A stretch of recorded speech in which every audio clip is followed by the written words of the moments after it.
Okay, investments. Let's start again. How are we going to classify the investments? Investments are short-term and long-term investments. The short-term investments are classified as a current asset. Those will be marketable security, highly liquid investment, which can be easily converted back to cash. Who's going to determine which investment is short-term, which investment is long-term? That will be the decision of the management. Management intention. So we're going to have to ask the management for how long you intend to hold the investment. If they say for the long term, then we're going to classify it as a long term, even if they sell it after 3 months.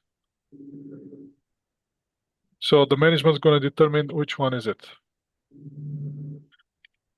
Now the investments, you can invest in equity, obviously. Otherwise, if you purchase the debt, that will be purely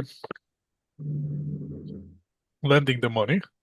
So investment in equity, that will be another public traded companies. You can invest in the debt, but that will be lending money. In that, you can invest in bonds. So how the investment is going to be classified? If it's a short-term investment, will be on the balance sheet, it's going to flow right after the cash. And if it's a long-term investment, it's going to stay with the long-term investment first on the line on the long-term investments. For the investments, we're going to use the fair market value or market value method. Investments, initially, we're going to record it at cost. And when the reporting date comes, we have to report it at fair value. Fair value will be the current market price of that investment. So for example, if we purchase 1,000 common shares at the market, $16 per share with $500 commission, we're going to treat the commission as an expense. 1,000 shares times $16, that will be our investment. And in total cash that we have to pay is 16,500, including the brokerage commission. Now, when we receive the dividend from the investment, when we receive the dividend, we're going to get the cash and we're going to show it as a dividend revenue that goes directly to the income statement in this case. Now, if we get a stock dividend, the stock dividend only is going to be recorded as in the notes of the financial statements. There will be no journal entry for that. We're just going to show the increase in the shares. Once we show the increase in the share, the average price per share is going to drop down. That will be the only effect if we receive the stock dividend, nothing else. Now, if we assume that we sell 400 shares out of those 1,000, actually from 1,100 after the stock dividend, and we sell it for $20, we're going to get the cash related to 400 shares at $20. We're going to pay $300 commission. We're going to write off the investment of $14.55 since we have increase in our share from 1,000 to 1,100. That's going to drop the price, average price per share down to $14.55, and we're going to record the gain. That's very straightforward. I don't expect you to have any problem with this. Now, the short-term investments will be the one who don't have a significant influence. So the equity investment with no significant influence is going to be reported at a fair value at the year end. So every time at the year end, we have to do some reporting. On the reporting, what we have to do is to show the fair market value of our investment. Any gain and losses, as long as we hold the investments, that will gonna be unrealized gain on unrealized loss, and those gonna be recognized directly in the statement of the income. How are we gonna report those ones? Imagine, let's go back to the first scenario when we purchased 1,000 shares at $16 per share. The market price increased to $18. Now the share, we're ignoring the stock dividend and ignoring the sale of the shares from the previous two slides. We're just going back to original scenario when we purchased 1,000 shares at $16 per share. So let's say that the reporting date, the share price increased to $18 per share. So that drives a $2,000 change in the fair market value. For that reason, we have to adjust our investment. We're not going to go directly to the investment account. We're going to use a new account. That's a very specific. This account is used only in accounting standards for the private enterprises. This account, you're not going to see it in International Financial Reporting Standards for those of you who's going to continue with accounting. So make yourself a note somewhere. You're going to see this only and only here in the accounting standard for the private enterprises. On the intermediate accounting, there will be no fair value valuation allowance account. So we're going to use this account, fair value valuation allowance. This account is a companion account to the short-term investments or long-term investment, depend which one that is created, for which investment this one account is created. This account, it's not specified, is it we're going to have strictly debit balance or strictly credit balance. Can have a debit balance, can later on can switch to credit balance. It depends of how the value of the investments gonna go. Is it gonna go up? Is it gonna go down? What exactly is? The only thing that I want you to remember, this account, since it's companion to the short-term investment or long-term investment, it's gonna stay as long as we have that investment. If we get rid of the investment, we have to get rid of this account as well. If we sell part of our investments, the part related to that investment in the fair value valuation allowance account has to be moved as well. So in this case, we have increased with $2 per share over 1,000 shares. That's going to give us a $2,000 increase in the value. That increase in the value is going to go to the debit fair value valuation allowance account, and credit is going to go unrealized gain. Why is unrealized? Because we're still holding the investment. How it's going to be reported on the statement of, on the balance sheet. On the balance sheet, it's going to show us a short-term investment of $18,000 only. We're not going to show the both account short-term investment fair value valuation allowance. We're just going to go with the short-term investment at fair value, $18,000. And on the income statement, we're going to show unrealized gain on the short-term investments, $2,000. And that's how it's going to be this. Now, let's assume that the 1,000 shares, which was purchased for $16. Now, the next reporting period, the share price decreased to $13.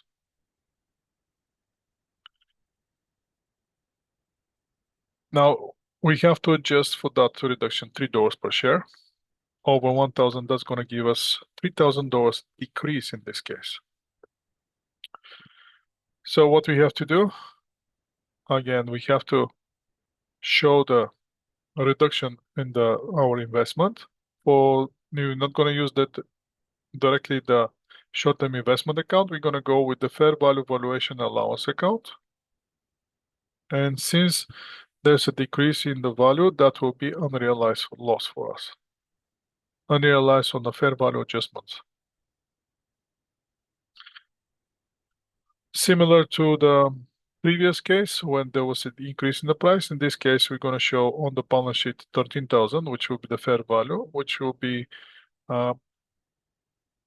calculation between the short-term investment of 16,000 plus, in this case, decrease or credit in the balance on the fair value valuation allowance account. On the income statement, we're going to have unrealized loss on the short-term investment. Now, if we decide to sell, once we adjust it to 13,000, carrying value 13,000 or $13 per share, and later on we decide to sell that shares for $12, what do we have to do? First, let's see how much cash we're gonna get. We're getting $12,000. Record the cash first. Second, why you get the cash? Start asking logical questions. Why did I get the cash? Because I sell my short-term investment. Okay, since we're selling our short-term investment, close that account. Short-term investment account has $16 balance. Reduce that balance to zero. Since it's debit, move credit 16,000. Now, since we don't have the short-term investment, I cannot keep the fair value valuation allowance, which is companion account to the short-term investment. So we have to close that account as well. But that account have credit balance of 3,000. So we have to debit that account with $3,000. We debited with the 3,000, but we still short on the debit side. We have 15 versus 16 on the credit side. So we have 1,000 loss on sale of the short-term investment. Does that make sense to have 1,000? Yes, it does, because the carrying value of our shares was $13. We sell them for 12 per share, or 12,000 in total, since we have 1,000 shares. Let's do this question again, if you still remember this question, but let's do this question again. This company purchased 500 shares as a short-term investment for $5,100. Company received 100% stock dividend, so they double the shares. The market value on one share on December 31st, 2017 was $6.30. The carrying value per share as of December 31st, 2017 would be, what will be the carrying value per share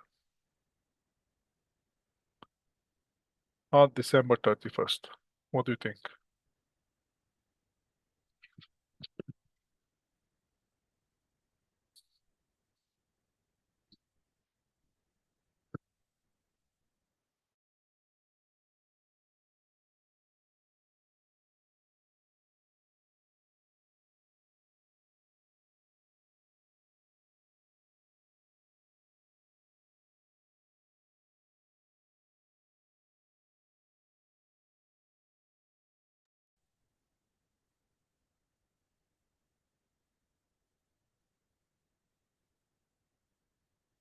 Once we complete all the adjustments that we have to do on December 31st, what will be the carry amount per share in our investment that's sitting on the balance sheet?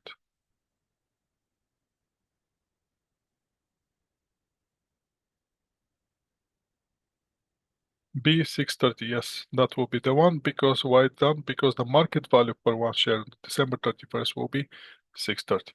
And remember, whatever happened during the year is irrelevant. It matters what will be the closing market value of that share on December 31st on the reporting days. So that means we have to adjust to that value. So in this case, 630. The next question is the entry to record the stock dividend received on the short-term investment. What will it involve? Do we have to debit and credit anything?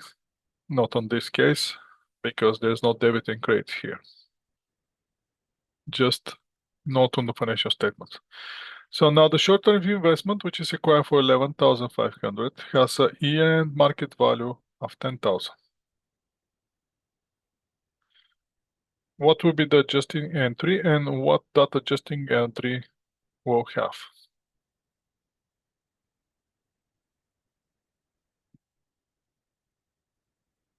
Yes, that was the one that we have to short show the debit and realize loss, and the credit. Which credit which account we're gonna credit?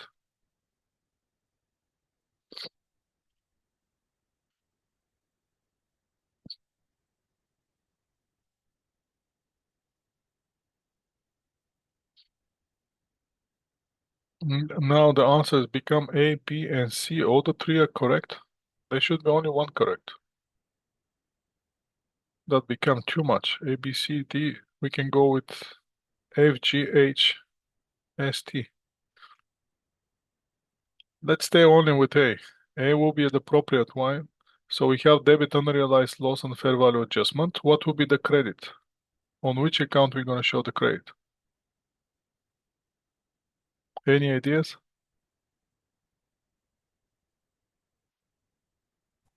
Is it unrealized loss on fair value adjustment? We already have it. We're going to show debit unrealized on the fair value adjustment. We're going to have that account on the debit side. Now we're looking for the credit. What will be the credit? Fair value valuation allowance. Fair value valuation allowance. Thank you. For the same amount.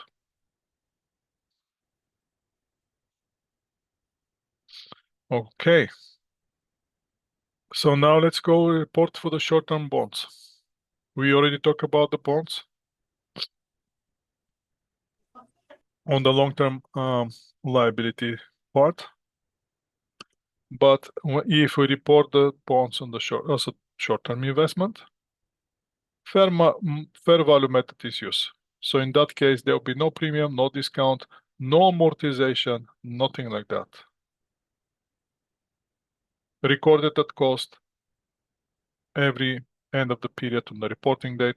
Bring it back to the fair market value. That's all we have to do. Now that's conclude the short-term investments. Now let's do the long-term investments.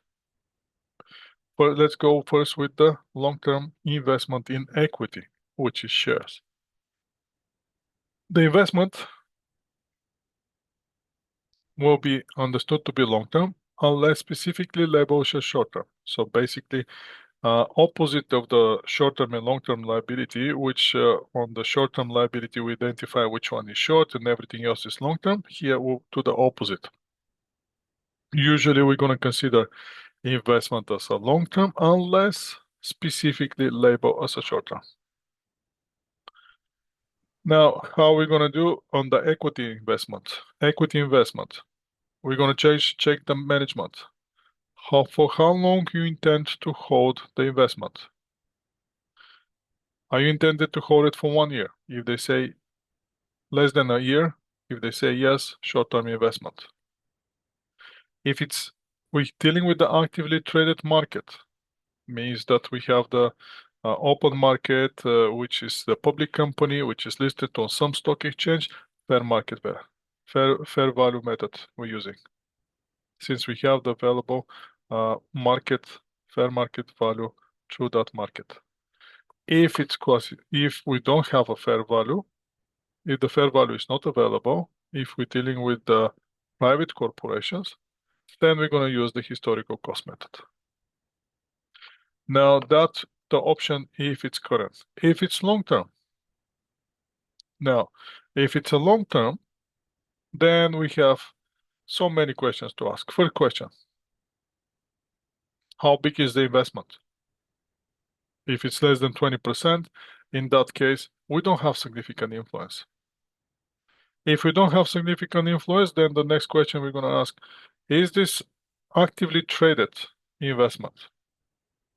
If the answer is yes, we're going to apply the same thing that we're applying for the short-term investment, fair value method. If it's not actively traded, if the investment is in the private company, we're going to do the same thing like we're doing the short-term investment, historical cost method.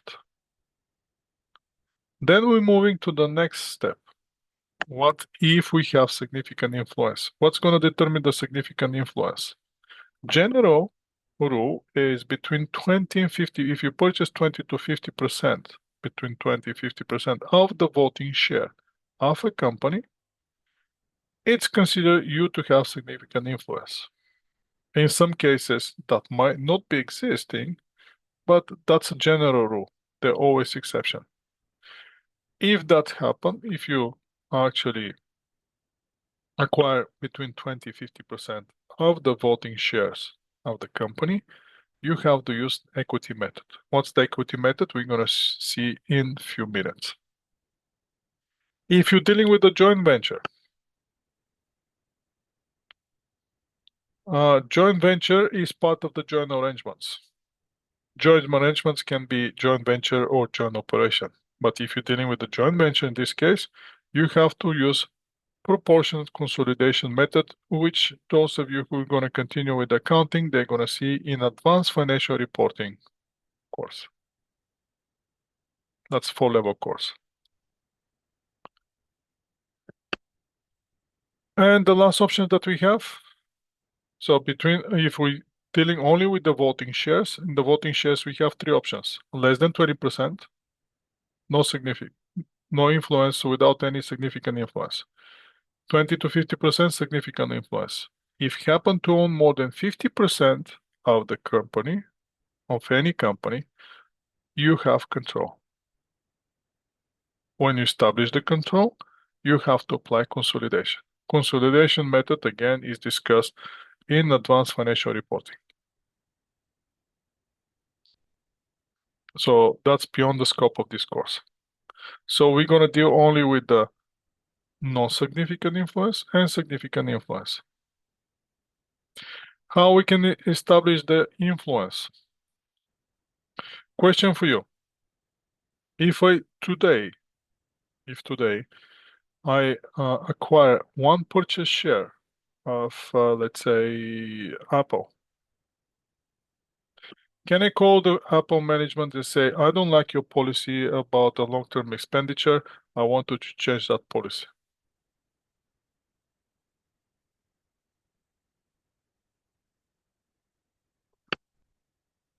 What do you think? Can I do that or not?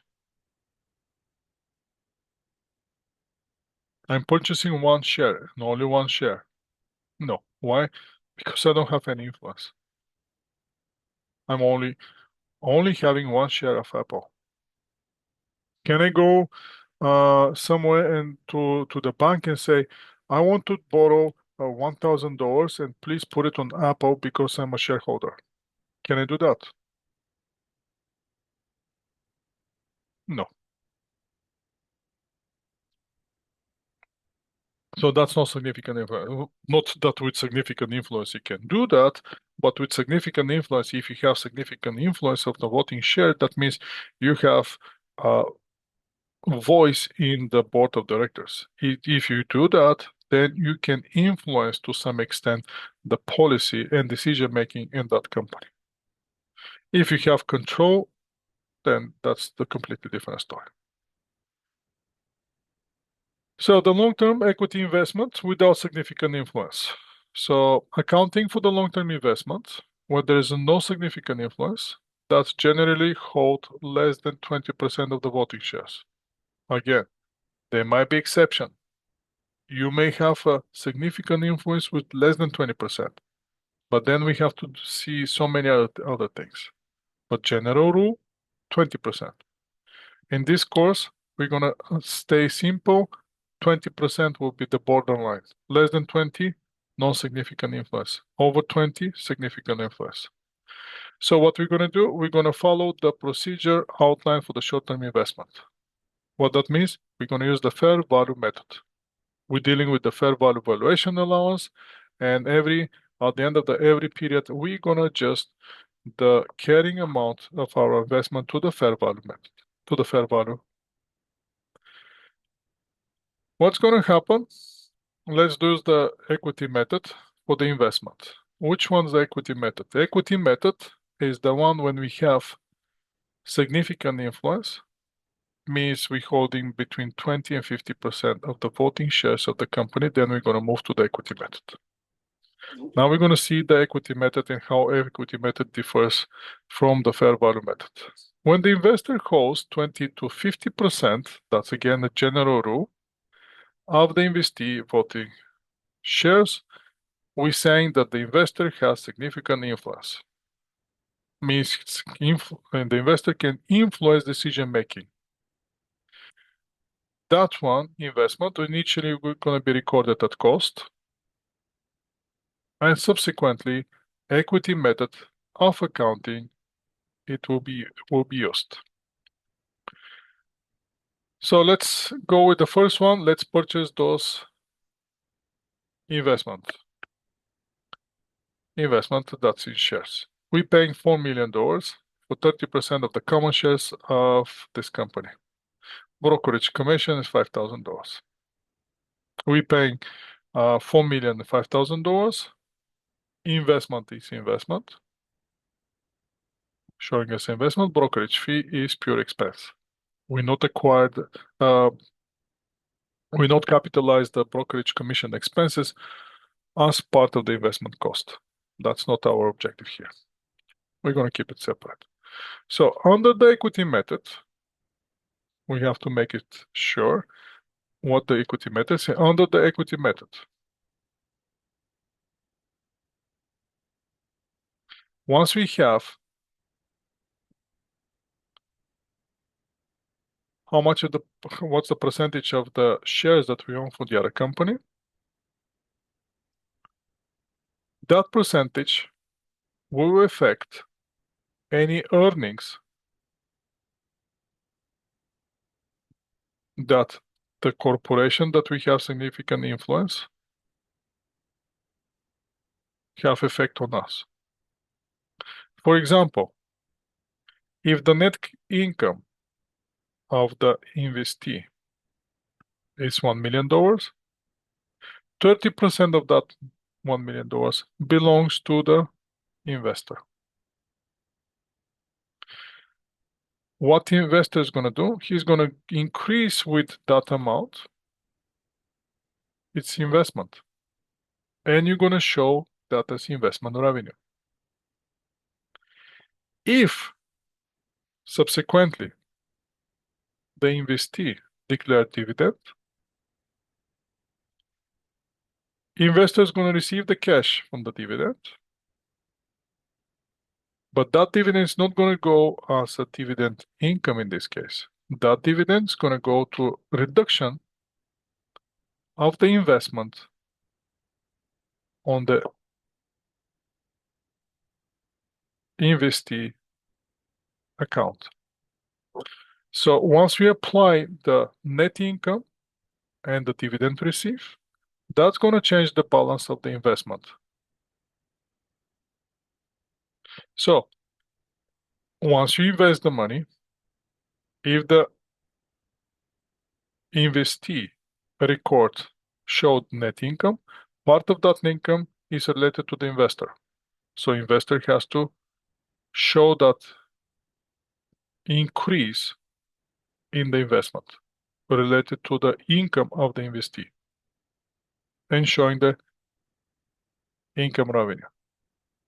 When the investee declared dividend and investor received the dividend, that dividend is going to decrease the investment on the investor account.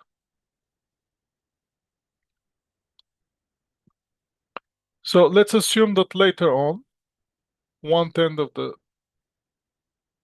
shares are sold on the brokerage fees. Before we continue with that one, do you understand the whole idea here?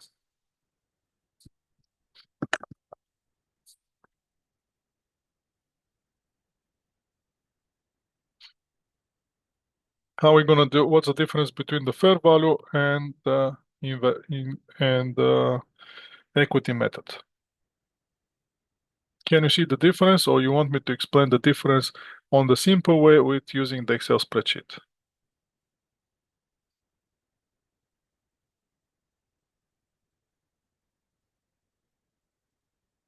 Explain, please. Okay, let's go and explain it. I would love to explain it. However, I'm going to use the random example. It's not going to be anything related to the slides. Is that okay?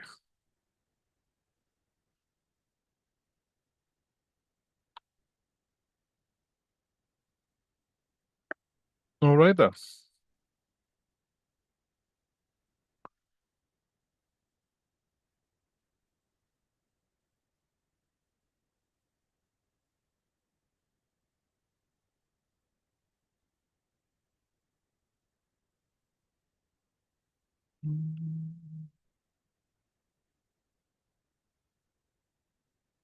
Trying to find something. I'm gonna use this one, but we're gonna change a little bit the scenario just to make it interesting. Let's stay with this guys here, the original case with the 1,000 shares. that we purchased 1,000 shares in the very, very, very beginning. And we're going to change it a little bit. That will use as a starting point. So let's stop sharing this and let's get this one, and gonna post this one as a picture. Is it gonna be, that doesn't work very well, but no, don't like it. No, let's get rid of this. Make it simple. Paste it like this.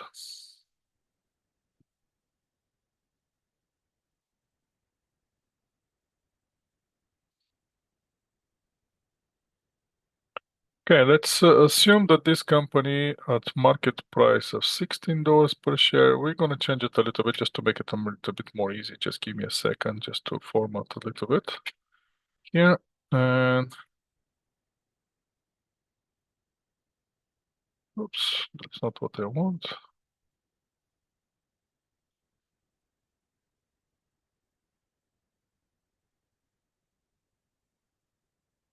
Let's make it bigger. Okay, can you guys see it?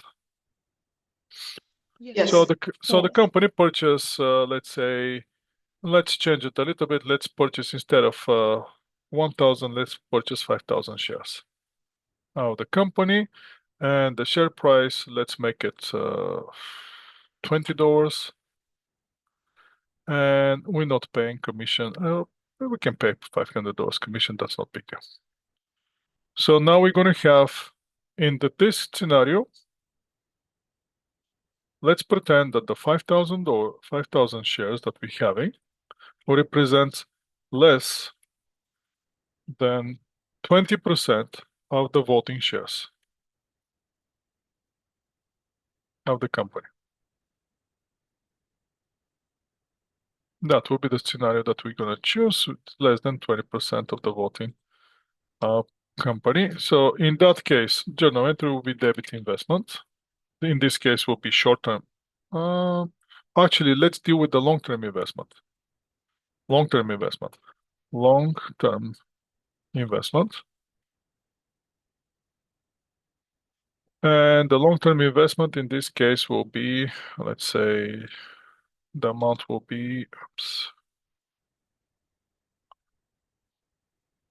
What do we have to do? The amount will be equal to 5,000 shares. And actually, I wanted to put those one here so I don't have to do this calculation. Number of shares, 5,000. Purchase price, let's stay with $20 per share.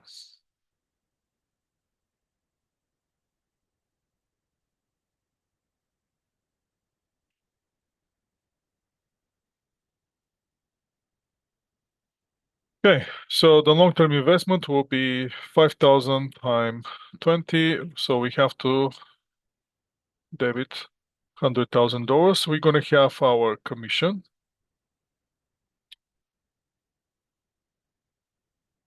which is $500 only. Debit commission expense.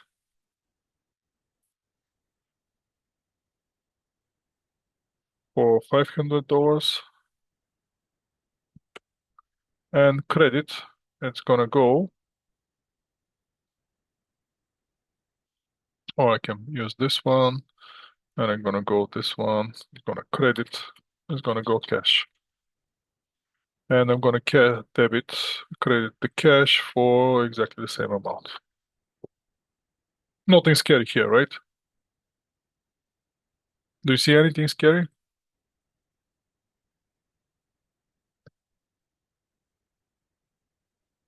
That should be very straightforward. Now I'm gonna make it a little bit small because I want to do the parallel between the non-significant influence and significant influence. So I'm gonna change those one a little bit like this, and I'm gonna move those spacing a little bit to make it a little bit more appropriate. So that's when we have less than 20%. Now, let's do the same thing here, But let's pretend now we have that 5,000 shares represents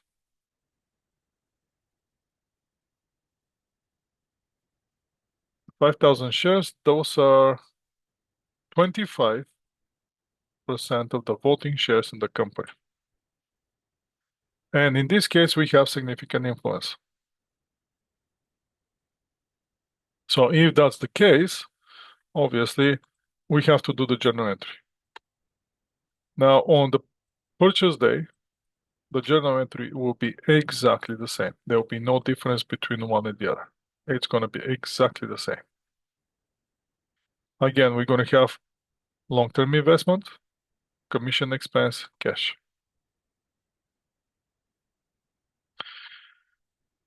After that, let's pretend that this company declared dividend. Let's go with the dividend first. The company declared dividend. How much dividend do you want to declare? How much per share? Give me some number.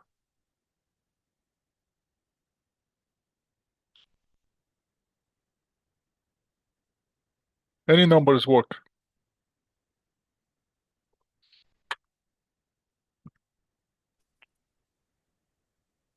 10,000. Oh, 10,000. That's too much. Per share. 10,000 per share, that's too much. There's no company that's going to pay you 10,000 per share. Be realistic here. Stay between 1 and 10. $3 per share? $3 per share. Dividend will be $3 per share.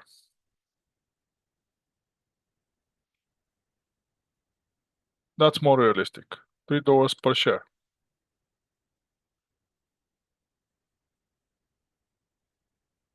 Okay, so let's go with the dividend. We have to record the dividend. First one was the purchase. First one, purchase. There's no differences. On the purchase of the shares, there's no differences. Now let's go with the dividend.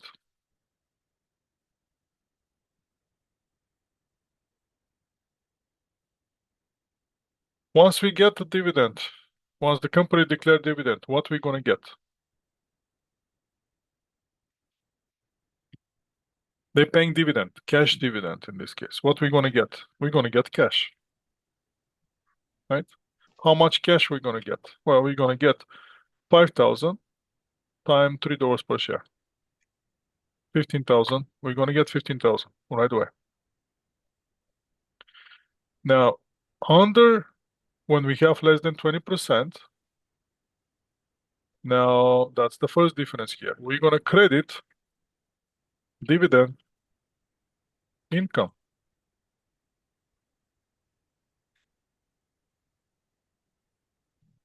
Or dividend earnings, whatever you want to call it.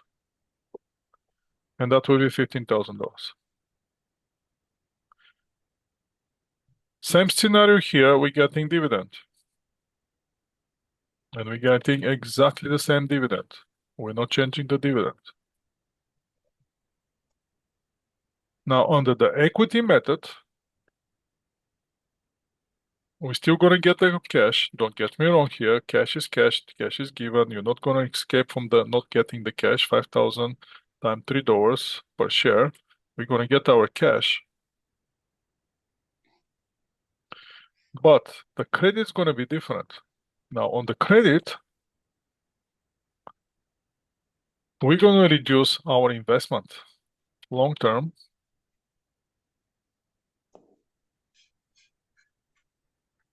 And that will be exactly the same amount.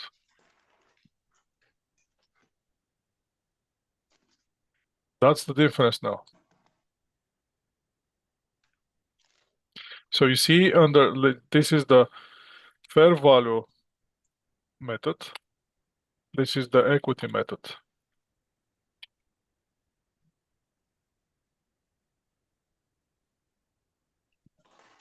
This is the first difference here. Right here. Under the fair value method, we're showing directly income, increase in our income, where in the equity method, we're reducing our investment. Next event that can happen is the company that we purchased the share report net income. Investee reports net income. And the net income that the investee reports is $50,000.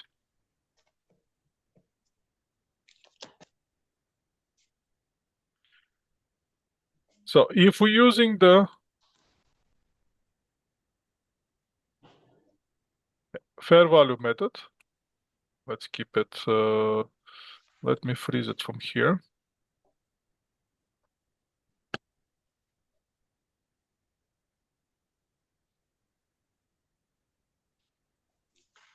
If we're using the fair value method, when the investee reports income,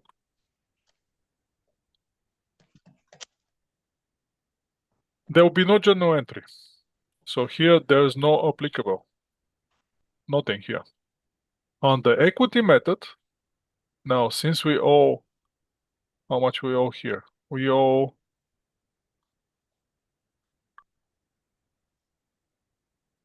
oops, just a second, just give me a second, something happened, why it doesn't respond? Why it cannot go up? Let's remove this thing for a second.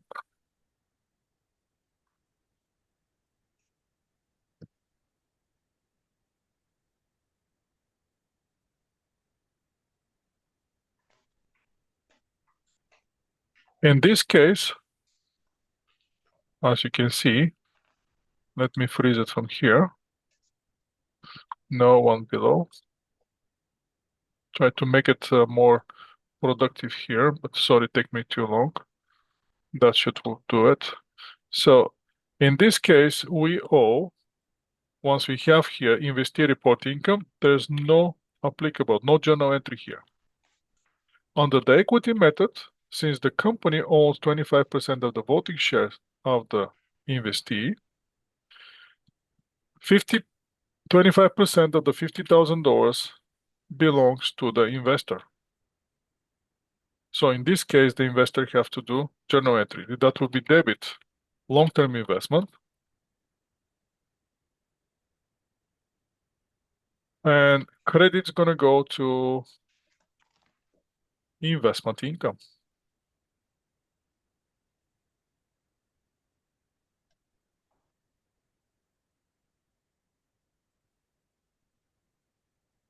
So how much will be that income for us?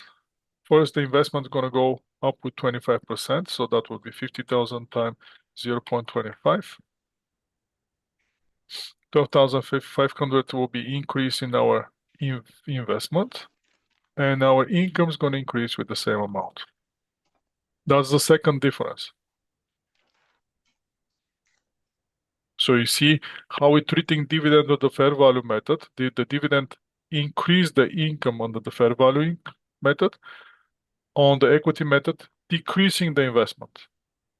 When the investee report net income, that doesn't affect fair value method. No applicable here, and no applicable, no debit, no credit, nothing. When on the equity method, that affect investment, increase the investment. The last event that left is reporting date. Let's pretend the reporting date is December 31st. 20-something year. On the reporting date, let's add here one line. On the reporting date, the fair market value of the shares on December 31st, same year, the fair market value of the share become $35. It's too much, but that's okay. Under the fair market value method, we have to adjust the carrying amount, which we already have, of our long-term investment into the fair market value. So, what's the adjustment that we have to make? We originally purchased for $20. Now the fair market value is $35. So we have to make adjustment of, that will be adjustment, it's going to be equal to 35 minus $20. And so we have to make adjustment for $15 per share. Make sense? Yes. So how are we going to do that? Debit. Which account I'm going to debit now?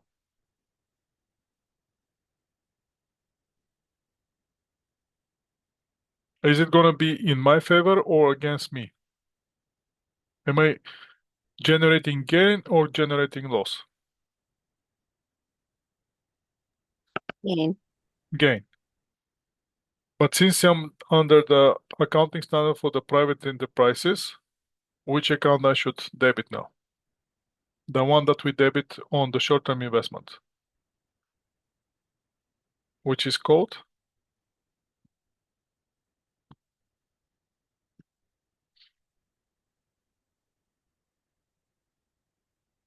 Give me some ideas. How should I name the account?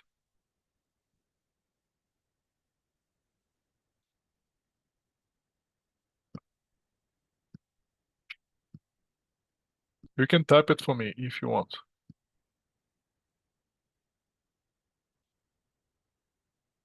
Are you guys with me?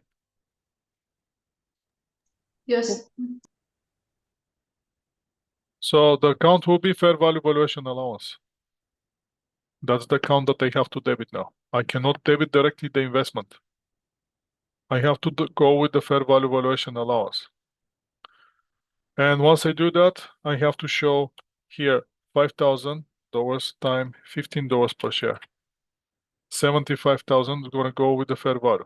Credit's gonna go, and that will be credit. It's gonna go to, let's pause a little bit more. Unrealized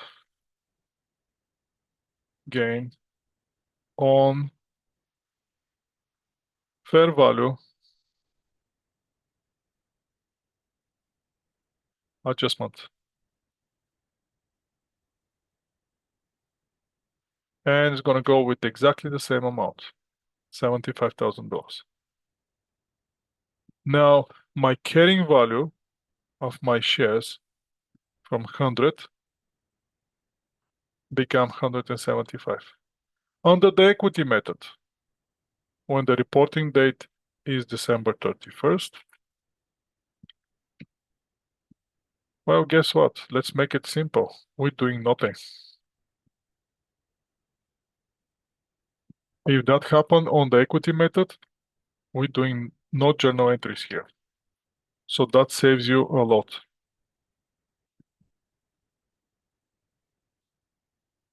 So what's happened at the end? Both cases, we have the same investment, as you can see.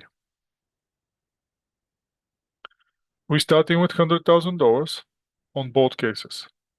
Then we receive the dividend, which the dividend fair value method, it doesn't affect our investment. On the equity method, affects our investment. Then the company report income, part of that income is our. Here, we're not doing nothing. Here, we're doing nothing. Fair market value increase, we're adjusting on the fair value method, we're adjusting our investment. Here, we're doing nothing.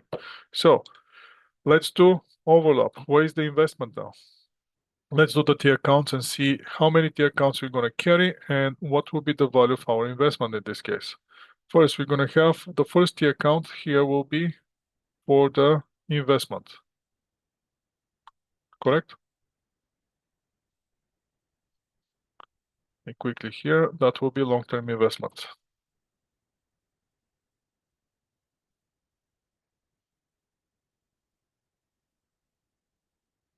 That's my debit, that's my credit. Obviously, I'm going to have beginning balance since it's the balance sheet account, and I'm going to have ending balance.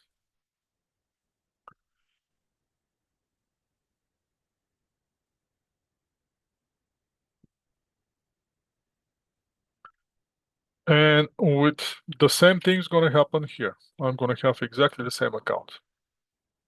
However, here I'm going to have additional account, which will be my companionship account for the long-term investment, which will be fair value valuation allowance account.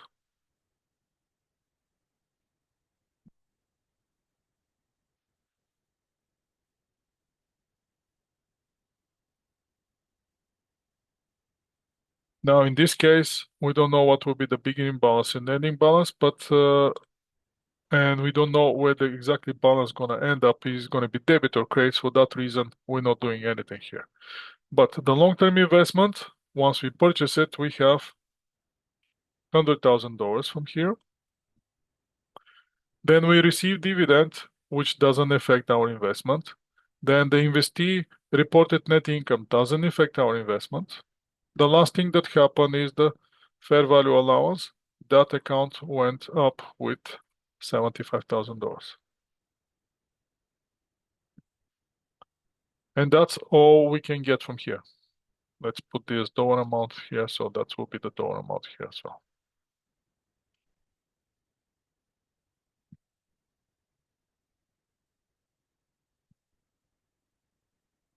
So in total on the balance sheet, we're going to have a long-term investment for $175,000. Under the equity method, pretty much the same story, but difference. First, we're going to have purchase of the long-term investment, $100,000. Then we're going to receive dividend, which dividend is going to decrease our long-term investment.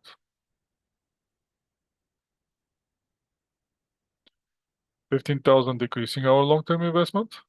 And the last thing that left is the net income when the investee reporting the net income. That's going to increase our long-term investment with $12,500. On the reporting date, there will be nothing here. So what will be the balance? Say beginning balance is zero, beginning balance here is zero. The carrying value here will be this one plus my debit minus my credit.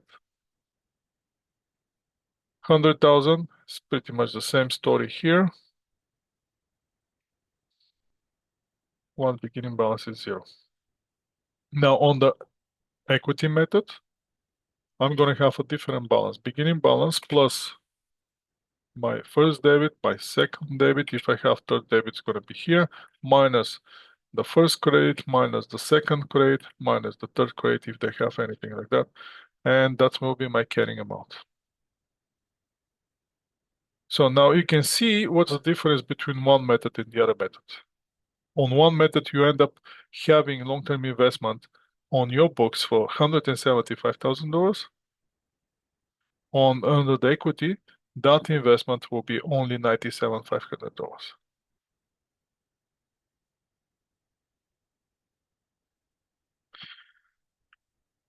So where you should focus here? On the events.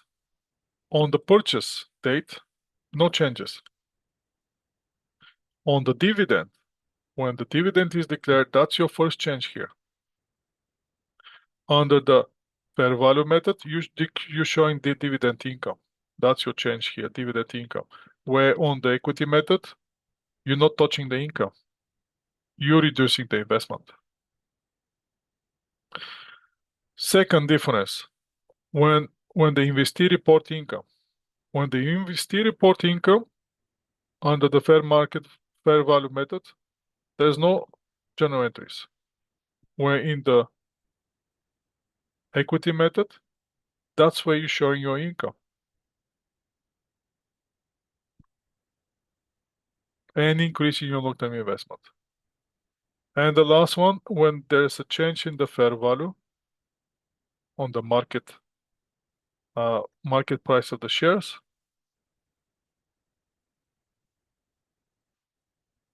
Under the equity method, you don't do journal entry. That doesn't affect the carrying value. However, in the fair value method, you're increasing now your investment.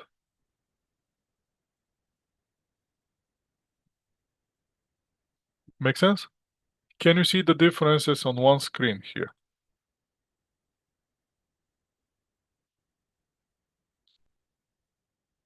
Okay, makes sense. This is all I wanted you to see and to compare it one with the other. So you can kind of understand it. I'm going to post you this Excel spreadsheet so you're going to have the comparison for yourself. For those of you who are going to continue with the accounting, fair value method is going to be, you're going to talk a lot about the fair value method. You're going to talk about the equity method a lot. Those are the two reporting methods before you move to the consolidation. So those two methods are going to be discussed in the intermediate accounting courses. For once you move to the consolidation, is going to be discussed only and only in the last advanced financial reporting. But in advanced financial reporting, you're also going to go over again fair value method and equity method in the very beginning. But this is what you have to understand. This is how you have to see the problems here. So let's move now back to our slides. And let's see what's happened with our fair value, not the fair value, the equity method so that's why now when you purchase here the investment, again, under the equity method, you're showing the increase in the investment, paying the cash. When the company reports income in this case, percentage that you own from that company give you access to their income, and that's going to become your equity method investment revenue for you, and it's going to increase your investment. And every time when the investee declare dividend, that's going to reduce your investment, but you get in cash. And that's how you're going to get the carry value of your investment. Remember, the carrying value for your investment now is 4,120,000, but you have 30% of the common shares of the company. Now, if you decide to sell 1/10 of the 30%, so you're selling basically from the original investment 1/10, not from the original investment. In this case, now you're selling 1/10 of the balance for 400,000 shares. For $400,000. If you're selling 1/10 of the investment that you have, now $412,000, which is related to 1/10 of your investment, will disappear from your books. Now, you're gonna get the cash $400,000. Let's eliminate those brokerage fee because that brokerage fee kind of playing not a nice part here. But let's say pretend you're getting the cash $400,000, and at that point you're gonna have a loss of $12,000. And then pay the $500 brokerage fee. So you can split the entry to two entries here, get $400,000 cash just to make it simple. Write off or decrease your investment with 10%. Write off 412,000 investment. Show the loss of 12,000. Second entry, debit brokerage commission expenses, credit cash for $500. Done.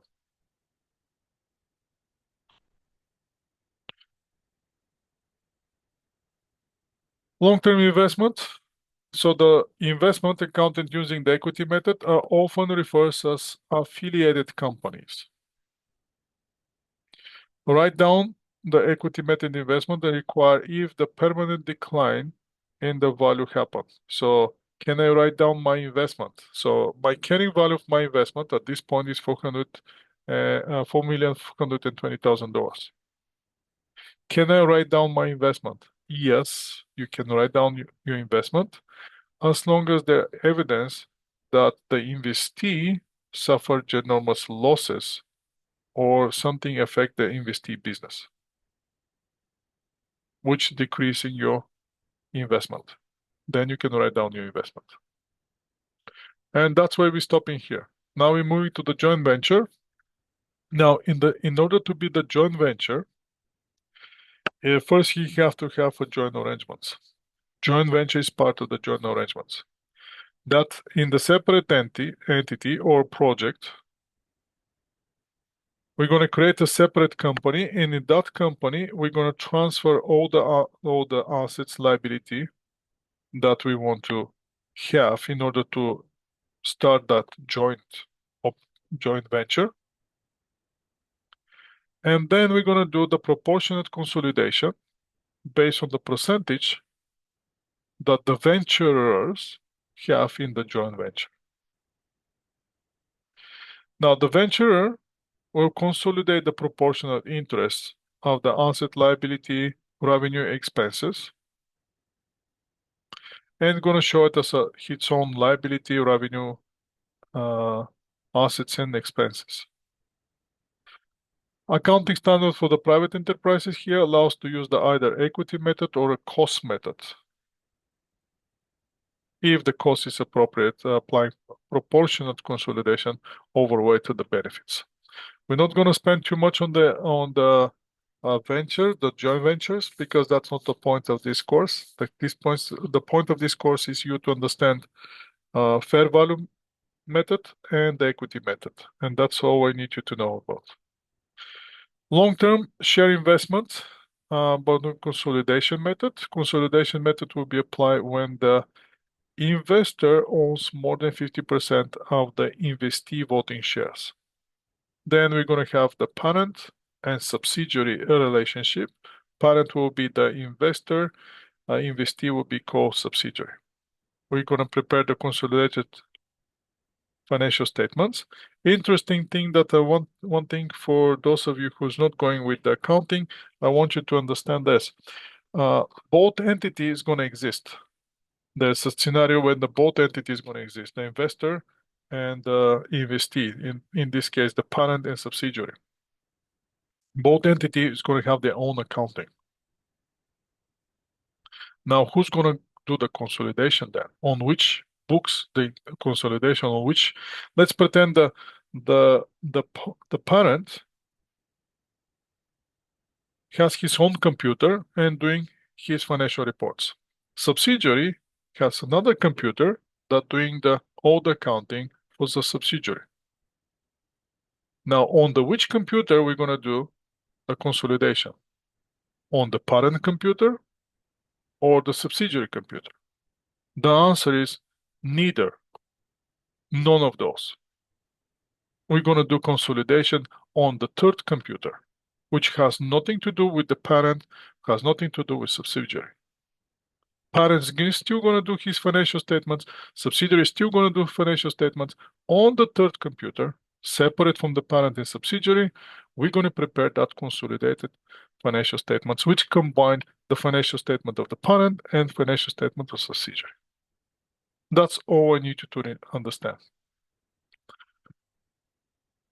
So let's see long-term investment by the consolidation method. So then we're going to have two scenarios when the company owns 100% or when compare only owns 60%, 63%. And we're going to have this relationship between one company and another company. Then we're going to have a counting method for the share investment. Again, if you have less than 20%, you're applying the fair value method. In the beginning, using cost method for the purchase, and then continue the fair value. Equity method, cost method for the purchase, then we're moving to the equity method. Consolidation, cost method for the purchase, going forward, consolidation method. That's what you need to understand. Consolidated financial statement. Again, I'm not going to spend too much time on consolidation financial statement, but that consolidated statement is going to combine the balance sheet and income statement and all the financial statements for the parent and subsidiary. What's going to happen if the parent doesn't own 100% of the subsidiary? Then you have to show non-controlling interest. That's all. Now, the short-term investment question for you. Short-term investment, which no significant influence, are reported at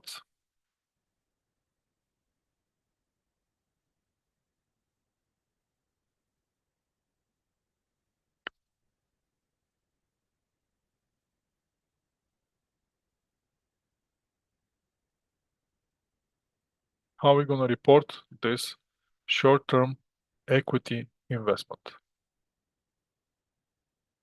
What do you think?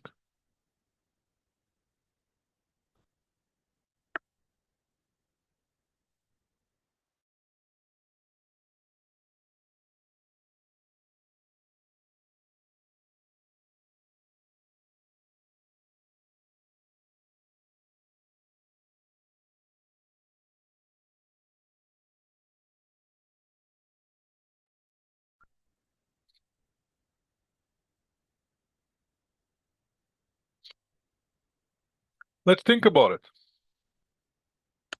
Can I report short-term investment at cost as a long-term asset on the balance sheet? Can I do that? No. Can I report short-term investment at market value, either current assets or long-term investment on the balance sheet?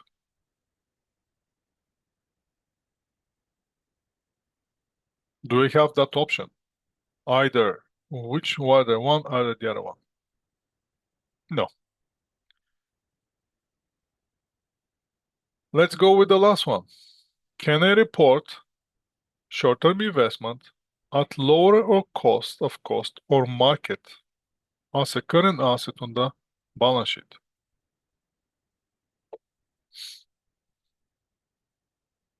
Did we ever talk about lower of cost?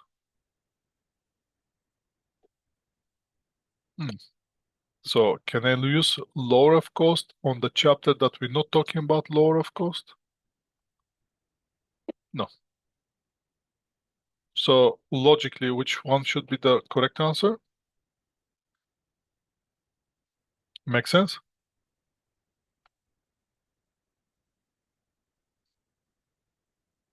Okay. Let's move to the next question. Short-term investment, which is acquired for 23,200, has year-end market value of 25.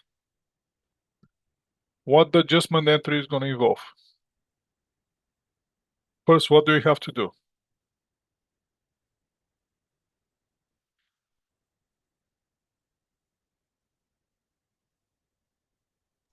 Subtract the year-end market value. Subtract the purchase price from the year-end market value. How much is that? 1,800, right? Should be logically 1,000. And all the questions, so all the answers dealing with 1,800, so the amount is correct. Let's put it this way, since all of them doing with the same. The next thing that we have to do, is the market value increase, or this is our investment, is the market value increase or decrease?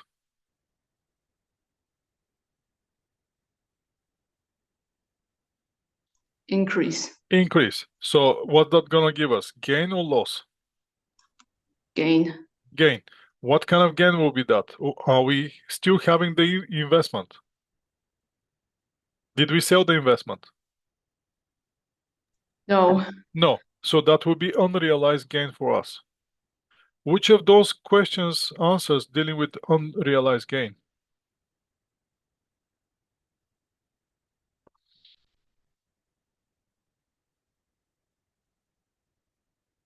That's how simple you should explain to yourself. Make sense? You can go with the elimination too. Can I debit directly to short-term investment? And what's going to happen if I debit to the short-term investment? Obviously, I'm going to increase the investment for 25,000, but can I do that? under accounting standard for the private enterprises, you cannot do that. You cannot go directly to the short-term investment. You have to use another account, which is companion account, which is called fair value valuation allowance. So we don't have here debit fair value valuation allowance. Can I go with credit to short-term investment? If I go with the credit on the short-term investment, I'm going to reduce my investment. That doesn't work. So that one automatically is eliminated. First, because it's the short-term. Second, when they credit, it's going to reduce. Can I debit unrealized loss? Well, I'm not losing money technically. I'm kind of gaining. But what kind of gain is this? Unrealized gain. Why? Because I'm still holding the investment. Let's do another question here.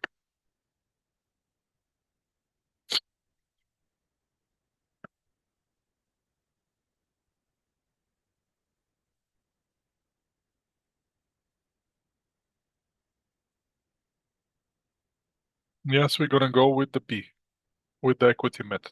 That's why we're talking so much about the equity method, so you can finally use it. Let's go with another question.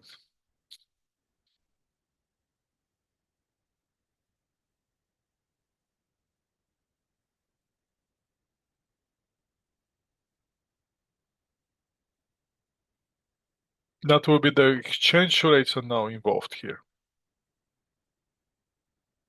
Something that we haven't talked about it, but can you deal with this one?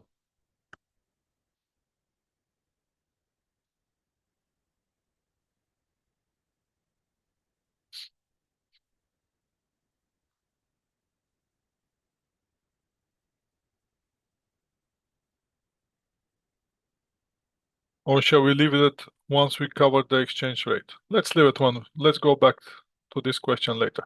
Let's go now. Now we're done with the investment, long-term investment in equity, which is shares. Let's move to the long-term investment in liability, which is the bonds now. Now with the bonds, we already talked about the bonds. Initially, those will be recorded at cost. And later, we have to show amortization on the discount on premium. Why? Because there will always going to be, most likely it's going to be premium or discount, whatever it is, what we saw on the bonds. So if we invest in the bonds, for example, and which we purchase the bonds with the discount. If we purchase the bonds with a discount, that means we have to pay less money in this case. Now we are the investors. We're the ones who giving the cash. We have to pay less cash, and later on we're gonna get more money. So slowly, I have to increase the value of my bonds from 98,000 to $100,000 and amortize this discount over the life of the bonds. Example will be, let's assume that we're purchasing $100,000, 6%, 4 years bonds at 98. Brokerage charges $800. Now the brokerage charges when we invest in the debt is going to become part of our investment. We're not going to show it as expense this case. We're going to show it part of the investment. So in this case, we're going to pay 98,800 and our investment in bonds will be 98,800. How much we have to amortize? Only 1,200 in this case. Not 2,000, 1,200. So every time when you receive the revenue, cash, interest, when we get the interest, we're going to have we're gonna get the lump sum of $3,000. So that will be debit cash, credit, interest, or revenue. And then we're gonna have slowly to increase from 98,800 to bring it to the $100,000 over the 4 years. In this case, we just a straight line method we're using, amortizing Since we have 48, that will be the payments. Is the bonds are paid and paying semi-annually April 1st and April October 1st, and they come up with this amount 150, and every time you're increasing that one with 150, and that's about it. Just keep it simple. And the next one is that on December 31st, what you have to do, you have to show the interest receivable, interest revenue, and show the proportionate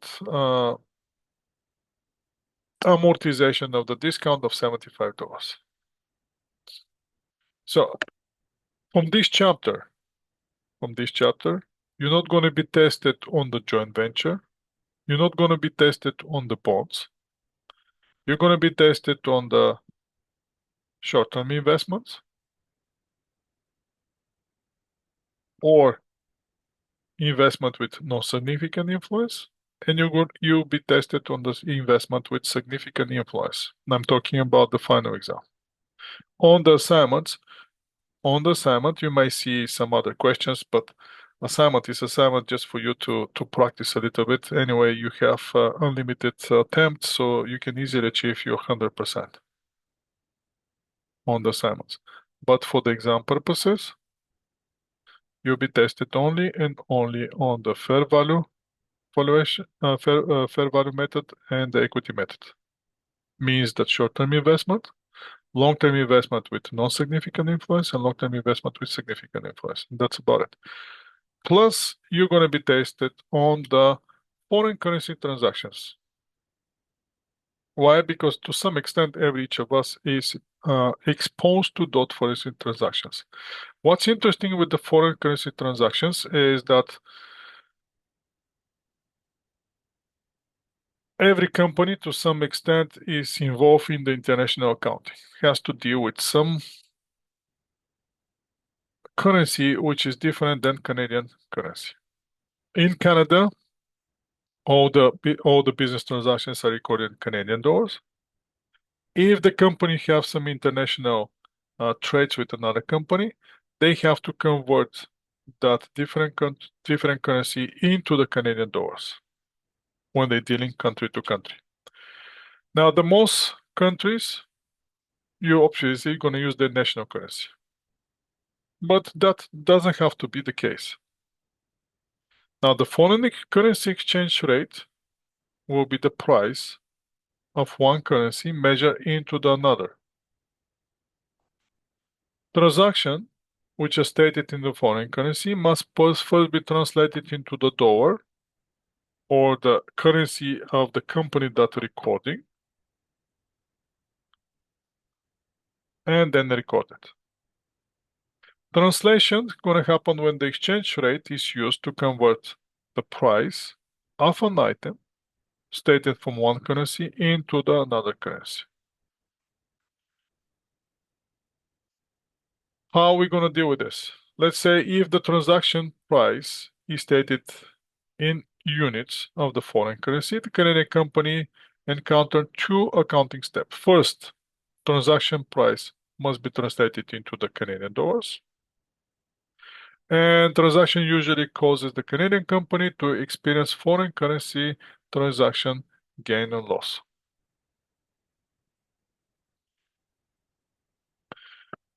Before we continue with this one,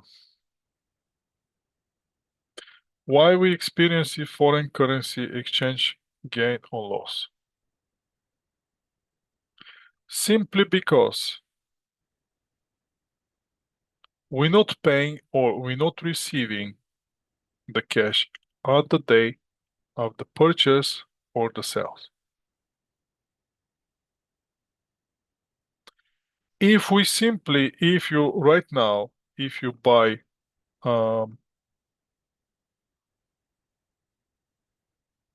let's say Lego for $100,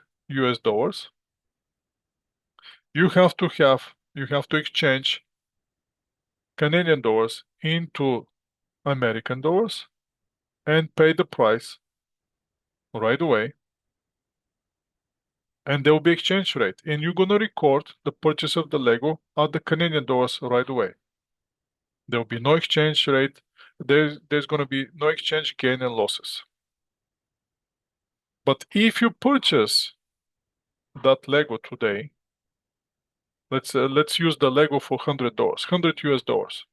You're purchasing the Lego for 100 US dollars today. The exchange rate is $1. For $1 US dollars, you have to pay 1.4 Canadian. If you buy the US dollars right away, you have to record the transactions at $140 debit Lego, credit cash, and your transaction is over. But if you don't pay today, then you're gonna have Lego for $140 and accounts payable for $140. 10 days from now, you decide, okay, I should pay those US dollars. But you're going to checking the exchange rate, and you see now that for $1 US, you have to spend 1.5 Canadian. Make sense? So now you're going to have exchange gain loss. Oh, sorry, foreign exchange loss in this case. Why? Because I have to pay $150 for something that cost me $140. I'm going to have $10 foreign exchange loss in this case. Why? Because simply you didn't pay at the day of the purchase. So the foreign exchange gain and loss exists only and only because the exchange of the cash doesn't happen at the day of the transaction.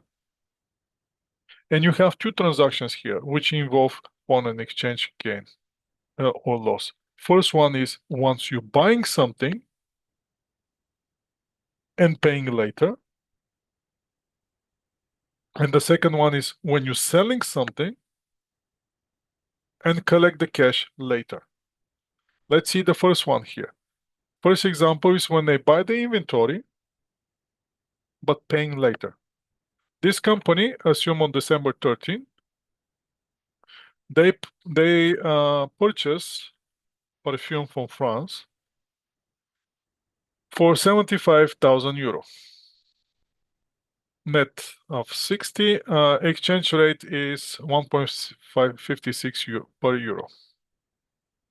After you do the exchange for 75,000, your inventory have a cost $170,000, and your accounts payable is you have to pay $170,000 Canadian. That's the value of the 75,000 euro today at 156. Now, the year it comes. The year end comes. Unfortunately, we still haven't paid those accounts payables. So the accounts payable staying in our books. Year end comes on the January 31st. Well, we have to record our accounts payable at fair value. For that reason, we're checking where the exchange rate is, since we have our accounts payable at 75,000 euro, we have to see what's the current market value of those 75,000 euro. So we're checking and seeing that the exchange rate went up to 157. So from 156, 157. We're having 10 euro cents increase for every euro that you owe. And since we're owing 75,000 euro, 10 euro cents, it gives us increase in our accounts payable for $750.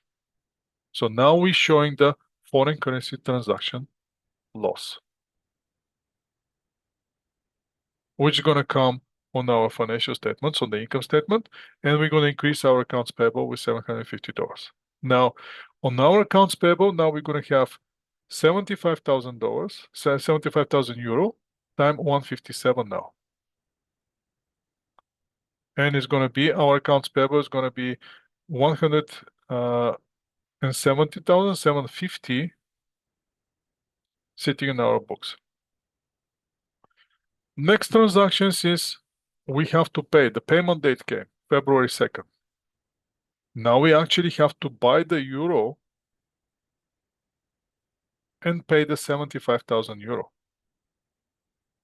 We're going to the bank, and bank says, okay, exchange rate is 158. How much you want? I want 75,000 euro. Okay, that's your 75,000 euro. You have to pay me 118,500 Canadian dollars. Okay, how much my accounts payable? My accounts payable is only 170,750. So what's happened? I have another foreign currency transaction loss of 750. Why? Because the euro went up with another 10 euro cents. So that increase and that give me increase another $750 Canadian. Make sense? Yes. Okay, that's when we purchase something. We purchase the inventory, we're not paying for the inventory, skipping the accounts payable, comes the reporting date, we're adjusting our accounts payable to the fair market value. After that, we're paying the accounts payable with the cash that we need to convert and get the currency that we have to pay for our supplier in France. Now let's see the other scenario, which is related not for the purchase now, but with the selling. When we sell something and we not collect the cash, that's gonna hit us in accounts receivables now. So let's see the scenario. First, we assume that Bombardier sells product to American customer, $140,000 with exchange rate 1.04. So now the Canadian company have to collect 145,600 Canadian dollars. Not American, Canadian dollars. Yes, they have to collect 140,000 US, but they worth today 145,600 Canadian dollars. And since we're in Canada, we showing our journal entry in Canadian dollars. Later on, the American customer, in this case, the American customer decide to pay us. Now we're receiving 140,000 US dollars. And then we converting in Canadian, but unfortunately the rate went down to $1.2. So in this case, instead of getting 145,600, we're getting only 142,800 Canadian. We're closing the accounts receivables because those guys, they pay 140,000 US dollars. So they're not gonna pay us anything else besides 140,000 US dollars. And we're gonna suffer the foreign currency transaction loss of $2,800. Not because we get less than 140,000 US dollars, because the value of those 140,000 US dollars went down.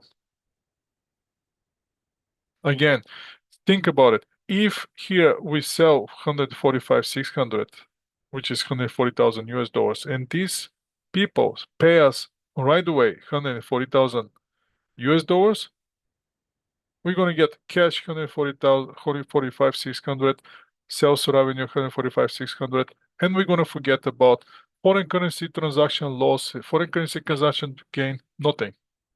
But since they're not paying us and they're paying later, the chances you to experience gain, foreign currency transaction gain or loss is very high. Why? Because the exchange rate is going to most likely is going to change. So how can we protect ourselves from that fluctuation? Very simple, with hedging. What is the hedge? Hedge is the financial instrument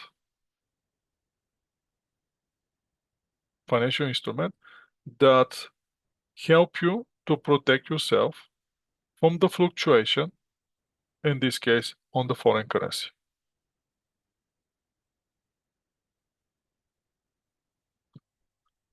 And that's where I'm going to stop with the hedges. That's all I want you to know. Impact of the financial accounting for the investment in the national financial reporting standards. There's a lot of impact here. I'm not going to spend too much time. Actually, I'm not going to spend time at all. If I have to be honest with you, if you want, take a look. And for those of you who are going to continue with accounting, you're going to see in the intermediate financial reporting courses. For those of you who's not going to continue with accounting, you can simply see here the differences and see how you feel. Now, the simple thing is that in the International Financial Reporting Standards, you don't have to use fair value valuation allowance account, which make it a way more simple. In the accounting standard for the private enterprises, you have to use that fake account, fair value valuation allowances, so which is companion account for the short-term or long-term investments. And that's about it. That's about this chapter.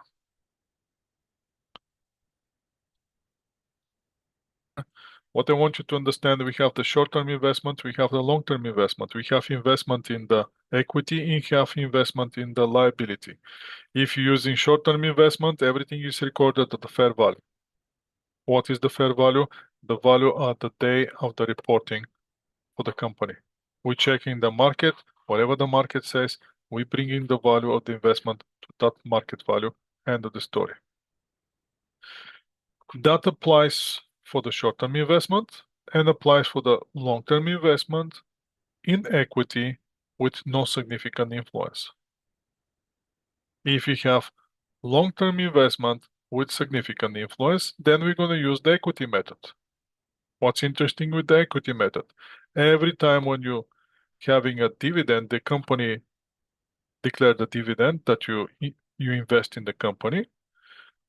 When they declare dividend, that reducing your investment. Every time when the company report income, that increasing your investment. We haven't talked about this, but obviously when the company declare loss, that's gonna part of that loss is yours. So that's gonna reduce your investment. And the last thing is consolidation. Consolidation, we said that's not going to be examinable in this chapter at all. That's consolidation when you have more than 50% of the voting share of the company. Next thing that we talk about was the long-term investment in debt. That will be the bonds. Usually, that's usually happen with the bonds, they're long-term investment. There's no short-term investment the bonds unless you have some bonds which you are highly profitable for the short period of time and you just want to get rid of them. But that's usually not the case. So for the bonds, what you have to do, the opposite that we did in the bonds. Now you're the one who giving the money and you're the one who receiving the money at the end of the life of the bond. So either you're gonna have to pay more, either you have to pay less. If you pay less, you're having discount. If you pay more, you have to pay premium. And after that, over the life of the bond, you have to amortize the discount or the premium. And every time when you receive the interest, that interest you're gonna get your cash, and the interest is gonna go interest revenue. And that's about it.